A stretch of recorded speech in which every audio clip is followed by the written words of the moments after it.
یہ حضرت ایک سوال یہ عرض ہے کہ کوئی باپ اپنی اولاد سے ناراض ہو کر نافرمانی کی وجہ سے یا پسند کی شادی کرنے کی وجہ سے میراث سے بے دخل کر دے تو یہ بے دخل کرنا کیسا ہے، اور میراث میں اس کا حصہ باقی رہے گا کہ نہیں؟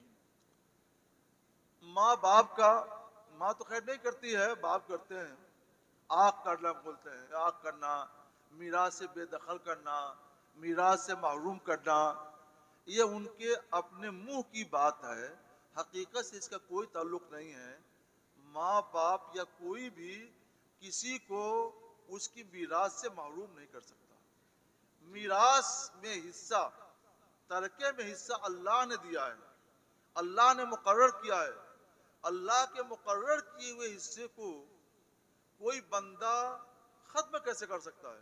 صرف بول دے کہ ہم تم کو حصہ نہیں دیں گے، یہ نہیں کر سکتا ہے. تو کبھی بھی کوئی اپنی اولاد کو محروم یا بے دخل یا عاق نہیں کر سکتا. وہ جب فوت ہوگا تو اس کے مال میں اس کی اولاد کا جتنا حصہ قرآن نے مقرر کر دیا ہے، اللہ نے مقرر کر دیا ہے، اتنا حصہ ہم دیں گے، اس کو حصہ ہم دلائیں گے. یہاں باپ کو ایک بات اور سوچنی چاہیے کہ اگر آپ نے محروم کر دیا کسی اور ذریعے سے، ایک طریقہ ہے محروم کرنے کا، ہم لوگ وہ طریقہ بتاتے نہیں ہیں. وہ طریقہ اگر آپ کو سیکھنا ہے تو ہماری مکتب فقہ ہمیں بہت دنوں تک علم حاصل کرنا پڑے گا. علم حاصل کر لیں گے تو اس پر عمل نہیں کریں گے.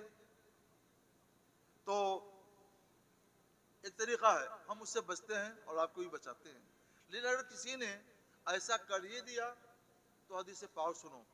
حدیث پاک میں حضور سید عالم صلی اللہ تعالی وسلم نے ارشاد فرمایا کہ جو اپنے وارث کو حصہ دینے سے بھاگے، اللہ تعالی جنت سے اس کا حصہ ختم فرما دے. اللہ اکبر. تو آپ کی نافرمانی کرتی ہے آپ کی اولاد، یہ ان کا جرم ہے. اس جرم کی سزا اللہ ان کو دے گا.